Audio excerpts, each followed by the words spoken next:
প্রিয় দর্শক, আজকের ভিডিওটি শেষ পর্যন্ত দেখার অনুরোধ রইল, কারণ আজকে এমন এক মায়ের সন্তানকে নিয়ে কথা বলবো যে সন্তান কখনো অন্যায়ের সাথে আপোষ করেনি। হ্যাঁ, আপনি ঠিকই ধরেছেন, বলছি ইনকিলাবের সদস্য শরীফ ওসমান হাদির কথা। শরীফ ওসমান হাদি বারবার একটা কথাই বুঝিয়েছেন, দেশকে ভালোবাসা মানে শুধু স্লোগান দেওয়া নয়, দেশকে ভালোবাসা মানে শুধু পতাকা হাতে ছবি তোলা নয়, দেশকে ভালোবাসা মানে ভুলের সামনে দাঁড়িয়ে সত্য বলা। শরীফ ওসমান হাদি বারবার একটা কথাই বুঝিয়েছেন, দেশ মানে কোনো বিমূর্ত শব্দ না, দেশ মানে তার মানুষ, দেশ মানে সাধারণ যুবক যে প্রতিদিন স্বপ্ন দেখে আবার প্রতিদিন বাস্তবতার সাথে ধাক্কা খায়।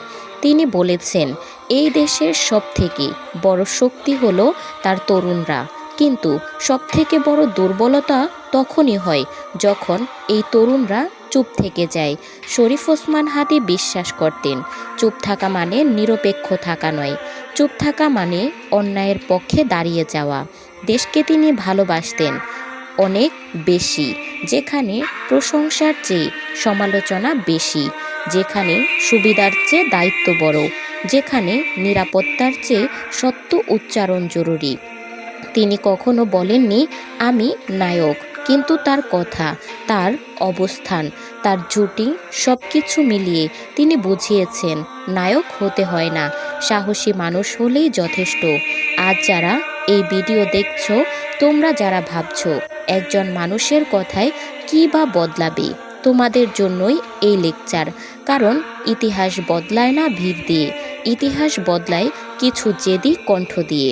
একটা প্রশ্ন নিজেকে করো, দেশ কি শুধু তখনই মনে পড়ে যখন কোনো উৎসব আনন্দের দিন আসে, নাকি দেশকে তখন মনে পড়ে যখন অন্যায় চোখের সামনে দাঁড়িয়ে যায়? শরীফ ওসমান হাদি দেশকে দেখেছেন দ্বিতীয় চোখ দিয়ে, যে চোখে আবেগ আছে কিন্তু অন্ধত্ব নেই। তিনি বুঝিয়েছেন, দেশপ্রেম মানে কাউকে অন্ধভাবে অনুসরণ করা না, দেশপ্রেম মানে প্রশ্ন করা, দেশপ্রেম মানে বিবেক জাগিয়ে রাখা। গণমাধ্যমে তিনি যখন কথা বলতেন, তিনি নিরাপদ কথা বলেননি, তিনি জনপ্রিয় কথা বলেননি, তিনি প্রয়োজনীয় কথা বলেছেন। এই প্রয়োজনীয় কথাই সবথেকে বিপজ্জনক হয়, কারণ সত্য সবসময় আরাম দেয় না, সত্য অনেক সময় ভয় ধরায়, সত্য অনেক সময় একা করে দেয়। কিন্তু হাদি বিশ্বাস করতেন, যদি একজন মানুষও সত্য বলার সাহস রাখে, তাহলে শত মানুষের নীরবতা ভাঙতে পারে। আর যারা তরুণ, যারা মনে করো আমার কথা কেউ শুনবে না, হাদি ঠিক সেই জায়গাটিতেই দাঁড়িয়ে বলেছেন, একটা কণ্ঠই যথেষ্ট, যদি সেই কণ্ঠে ভয়কে হার মানাতে পারে। তিনি বারবার বোঝাতে চেয়েছেন, এই দেশ শুধু ক্ষমতাবানদের জন্য না, এই দেশ শুধু বড় বড় নামের না, এই দেশ তোমার, এই দেশ সাধারণ মানুষের। আর সাধারণ মানুষ চুপচাপ করে থাকলে অসাধারণ অন্যায় জন্ম নিবে এই দেশে। গণমাধ্যমে কথা বলা অনেকেই বলতে পারে, কিন্তু সত্য বলা সবাই পারে না।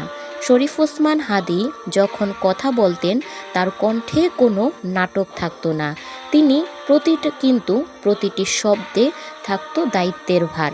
তিনি জানতেন, একটা কথা টেলিভিশনে গেলে তার ব্যক্তিত্ব থাকে না, তা হয়ে যায় হাজার তরুণদের চিন্তার অংশ। এই কারণেই তিনি শব্দ বেছে নিতেন না সুবিধা দেখে, শব্দ বেছে নিতেন বিবেক দেখে। অনেকেই চেয়েছে তাকে নিরপেক্ষ থাকতে, অনেকে বলেছে সব কথা বলার দরকার নেই, কিন্তু হাদি বুঝিয়েছেন সব কথা না বলাই সবথেকে বড় পক্ষপাত। কারণ অন্যায় যখন প্রকাশ্যে দাঁড়িয়ে যায়, নিরপেক্ষতা তখন অন্যায়ের ঢাল হয়ে যায়। তিনি দেশকে ভালোবাসতেন বলেই তিনি প্রশ্ন করতেন, তিনি দেশকে ভালোবাসতেন বলেই তিনি নিজের চোখে চোখ রেখে কথা বলতেন। এই সাহস হঠাৎ করে আসে না, এই সাহস তৈরি হয় নিজের ভয়কে প্রতিদিন পরাজিত করার ভেতর দিয়ে। হাদি কখনো বলেননি আমি সবার থেকে আলাদা, কিন্তু তার অবস্থান তাকে আলাদা করে দিয়েছিল। কারণ তিনি জানতেন, যে সমাজে সবাই চুপ, সেখানে একজন কথা বলা মানুষই সবচেয়ে বেশি শব্দ করে।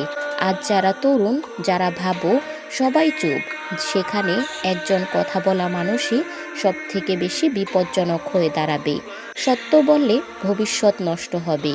যদি জেনে থাকো, তোমাদের উদ্দেশ্যেই বলছি, ভবিষ্যৎ তখনই নষ্ট হয় যখন তুমি আজ চুপ করে থাকো। সাহস মানে শুধু মাইকের সামনে দাঁড়িয়ে কথা বলা না। সাহস মানে কথা বলার পর যা আসে তা সহ্য করার শক্তি রাখা। শরীফ ওসমান হাদি জানতেন, সত্য বললে তার হাততালি কম হবে, কিন্তু শত্রু বেড়ে যাবে। কিন্তু তিনি এটাও জানতেন, যদি তিনি থেমে যান তাহলে থেমে যাবে অনেকের আশা। অনেক সময় তিনি একা ছিলেন, ভিড়ের মাঝেও একা, কারণ সাহসী মানুষদের এই মূল্যটাই তারা দিত না। মানসিকভাবে চুপচাপ ছিল, ভয় ছিল, অনিশ্চয়তা ছিল, কিন্তু পিছু হটার কোনো অজুহাত ছিল না। তিনি বুঝতেন, ভয় থাকা মানে দুর্বলতা থাকা নয়, ভয়কে অতিক্রম করে সাহস। অনেকে ভাবে সাহসী মানুষের কখনো কষ্ট হয় না। এটা ভুল। সাহসী মানুষেরা কষ্ট পায় সব থেকে বেশি, কারণ তারা সত্য মেনে নেয়, আর সত্য সবসময় ভারী। তবুও হাদি তা থামেননি, কারণ তিনি বিশ্বাস করতেন একটা সময় আসবে যখন আজকের এই কণ্ঠ কালকের শক্তিতে পরিণত হবে।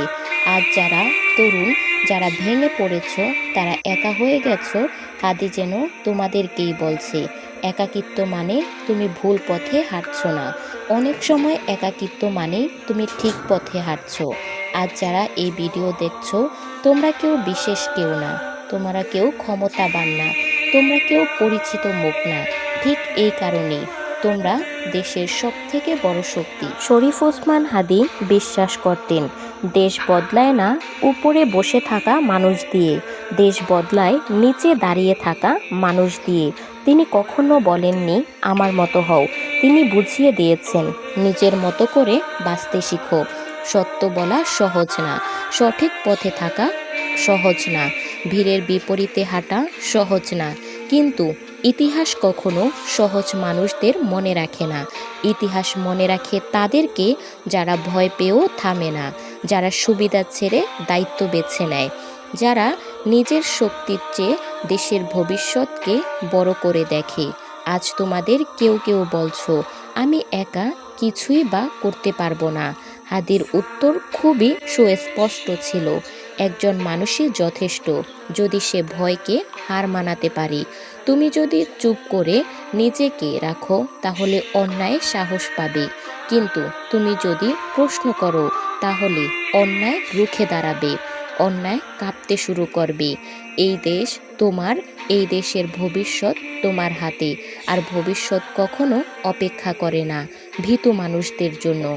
আজ সিদ্ধান্ত নাও, তুমি দর্শক হয়ে থাকবে নাকি দায়িত্ব নেবে। আজ সিদ্ধান্ত নাও, তুমি চুপ থাকবে নাকি সত্যের পক্ষে দাঁড়িয়ে কথা বলবে।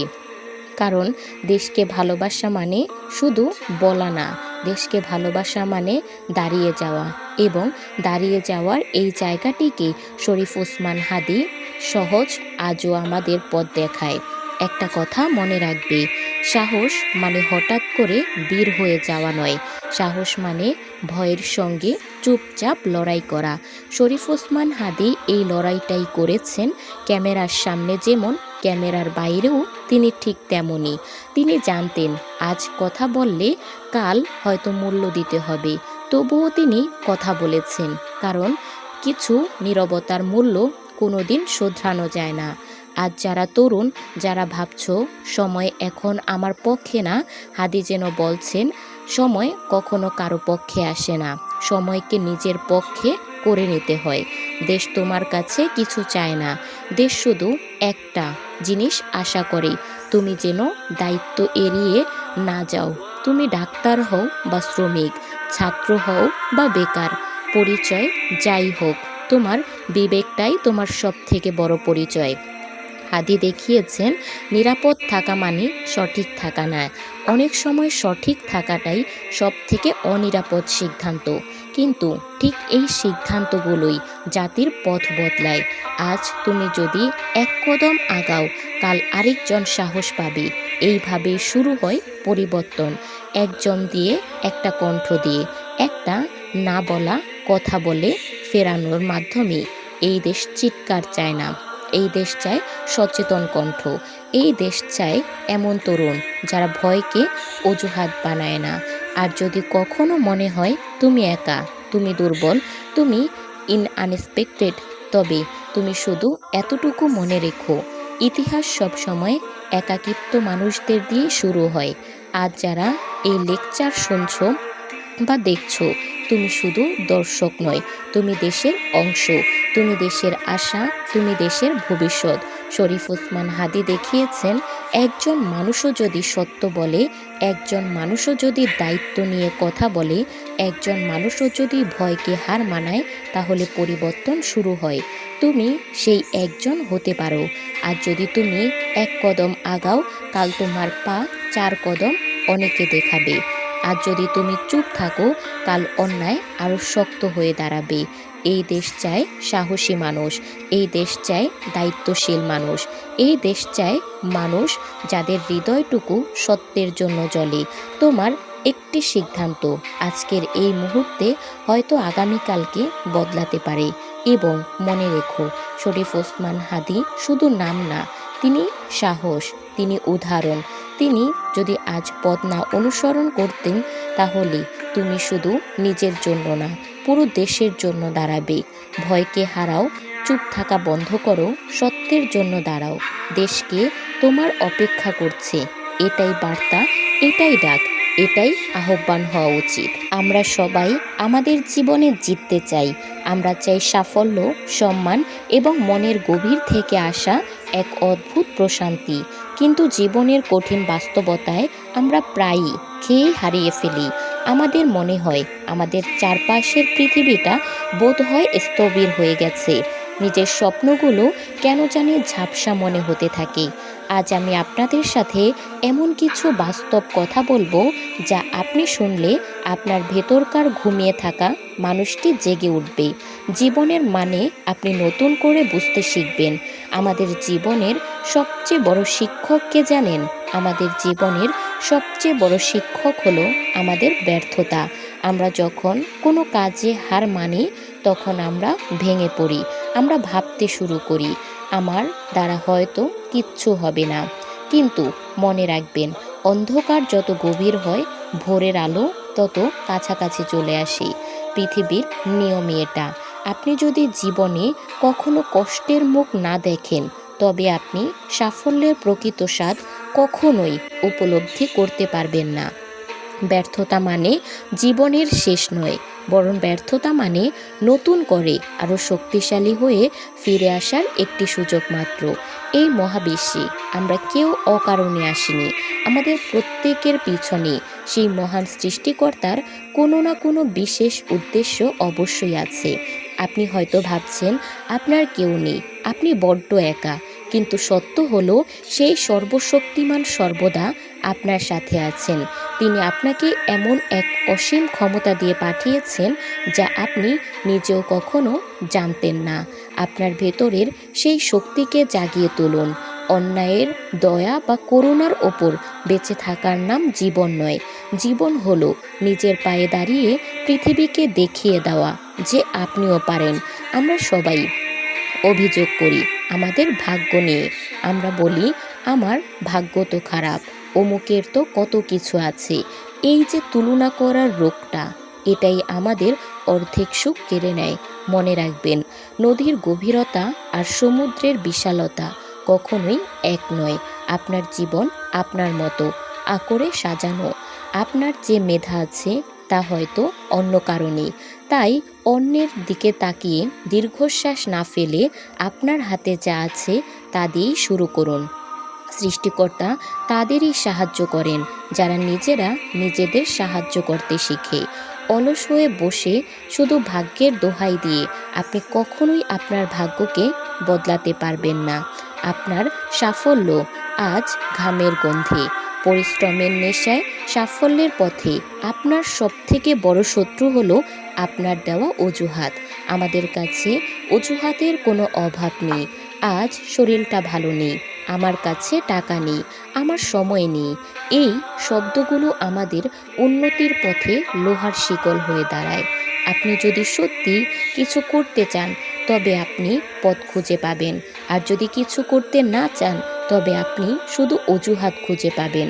মনে রাখবেন, সময়ে কারো জন্য অপেক্ষা করে না। আর যে সময়টা আপনি ফেসবুক বা ইউটিউবে অন্যের বিনোদন দেখে নষ্ট করছেন, সেই সময়টায় চাইলে আপনি নিজের দক্ষতা বাড়াতে পারতেন। দিন শেষে হিসেবটা আপনাকেই দিতে হবে যে আপনি আপনার মূল্যবান সময় কোথায় ব্যয় করেছেন। জীবনের পথে চলতে গেলে আপনি অনেক মানুষের সমালোচনা শুনবেন। মানুষ আপনার পেছনে কথা বলবে, আপনাকে হাসির পাত্র বানাবে তারা চাইবে আপনি যেন হাল ছেড়ে দেন। কিন্তু একটা কথা সব সময় মাথায় রাখবেন, সিংহ কখনো কুকুরের ঘেউ ঘেউ শব্দে পিছনে ফিরে তাকায় না। আপনার লক্ষ্য ঠিক রাখুন। যেদিন আপনি সফল হবেন সেই দিন এই মানুষগুলোই আপনার সাথে ছবি তোলার জন্য লাইন দিবে। তাই মানুষের কথায় কান না দিয়ে নিজের কাজের প্রতি সৎ থাকুন। আপনার কথাই আপনার হয়ে কাজ করবে। মন খারাপের সময় নিজেকে একটা কথা বলবেন, এটাও কেটে যাবে। পৃথিবীতে কোনো কিছুই চিরস্থায়ী নয়, না আপনার সুখ না আপনার দুঃখ। তাই খারাপ সময় ভেঙে পড়বেন না, আর ভালো সময়ে অহংকারী হবেন না। সৃষ্টিকর্তার ওপর পূর্ণ আস্থা রাখুন। তিনি আমাদের যা দেন না তাতেও কোনো না কোনো কল্যাণ অবশ্যই আছে, যা হয়তো আমরা সেই মুহূর্তে বুঝতে পারি না। সময় হলে আপনি ঠিকই নিজে বুঝতে পারবেন কেন আপনার সেই চাওয়াটি পূর্ণ হলো না। ধৈর্য রাখুন, কারণ ধৈর্যের ফল সবসময়ই মধুর হয়। মানুষের সেবা করুন, ছোট ছোট ভালো কাজ করুন, আপনার চারপাশের প্রাণীদের প্রতি মায়া দেখান। আপনি যখন অন্যের ছোট মুখে হাসি ফোটাবেন, তখন আপনার অবচেতন মনে এক বিশাল প্রশান্তির জন্ম নেবে। এই মহাবিশ্বে একটি আয়নার মতো, আপনি যা দেবেন ঠিক তাই আপনি ফেরত পাবেন। ভালোবাসা দিলে ভালোবাসা পাবেন, আর ঘৃণা ছড়ালে আপনি আপনার জীবনে সেই ঘৃণাটাই ফিরে পাবেন। তাই সব সময় পজিটিভ থাকার চেষ্টা করুন। নেতিবাচক চিন্তা আপনার শরীর এবং মন উভয়কে বিষাক্ত করে দেয়। পরিশেষে একটি কথাই বলবো, নিজেকে কখনোই ছোট মনে করবেন না। আপনি এক বিশাল সম্ভাবনার নাম। আপনার প্রতিটি নিঃশ্বাস বলছে আপনার বেঁচে থাকার একটি গভীর অর্থ আছে। কাল কি হবে তা নিয়ে দুশ্চিন্তা করে আজকের দিনটিকে নষ্ট করবেন না। আজকের দিনটা আপনার কাছে একটা উপহার। এই উপহারের সঠিক ব্যবহার করুন। পরিশ্রম করুন, স্বপ্ন দেখুন এবং সেই সর্বশক্তিমানকে স্মরণ করুন। দেখবেন একদিন আপনার স্বপ্নগুলো আপনার হাতের মুঠোয় চলে আসবে। জীবন মানে শুধু বেঁচে থাকা নয়, জীবন মানে নিজের একটা পরিচয় তৈরি করা। আজ থেকেই শপথ নিন, আপনি আর অভিযোগ করবেন না, আপনি আর অজুহাত দিবেন না। আপনি লড়াই করবেন, আপনার যা আছে আপনি তা দিয়ে শুরু করবেন এবং নিজের ভালোবাসার মানুষদের জন্য কাজ করবেন। আপনি পারবেন, কারণ আপনার ভেতরে সেই অঝেয় শক্তি আছে। আজকের এই কথাগুলো যদি আপনার মনে সামান্যতম আশার আলো জ্বালিয়ে থাকে, তবে নিজেকে কথা দিন, আজ থেকে আপনি আর হার মানবেন না। মনে রাখবেন, আপনার ভাগ্য আপনার হাতের রেখায় নয়, আপনার ঘামের বিন্দুতে লুকিয়ে আছে। আপনার জীবনের এই মুহূর্তে সবথেকে বড় দুশ্চিন্তা কোনটি? অথবা আপনার একটি মন্তব্য হয়তো আজ কারো হতাশ মানুষদের বেঁচে থাকার অনুপ্রেরণা হতে পারে। আমরা প্রতিটি কমেন্ট পড়ার চেষ্টা করি। আর আপনি যদি এই পরিবারের অর্থাৎ আমার চ্যানেলের নতুন হয়ে থাকেন, তাহলে অবশ্যই আমার চ্যানেলটি সাবস্ক্রাইব করে আমাদের সাথে যুক্ত হয়ে যাবেন। আমরা নিয়মিত চেষ্টা করি আপনার জীবনের কঠিন সময়গুলোতে একটুখানি সাহস জোগাতে। সর্বশেষে একটি কথা, নিজেকে ভালো থাকুন, নিজেকে ভালো রাখুন, আর চারপাশের মানুষদের ভালো রাখার চেষ্টা করুন। কারণ দিন শেষে আমাদের ভালোবাসা আর ভালো কাজগুলোই পৃথিবীতে টিকে থাকবে। দেখা হবে পরবর্তী কোনো ভিডিওতে। সেই পর্যন্ত আপনি ভালো থাকবেন, সুস্থ থাকবেন। আর আমার ভিডিওটি আপনার কাছে কেমন লাগলো? যদি ভালো লেগে থাকে তাহলে আপনি আপনার মনের মতো একটা কমেন্ট করে যাবেন। আপনার প্রিয় মানুষকে আমার এই ভিডিওটি শেয়ার করবেন, যাতে সেই মানুষটি অনুপ্রাণিত হতে পারে তার জীবন বদলানোর জন্য। আর আমার চ্যানেলে আপনি নতুন হয়ে থাকে এখনই সাবস্ক্রাইব করে আমার সাথেই থাকুন। দেখা হচ্ছে পরবর্তী ভিডিওতে। আল্লাহ হাফেজ।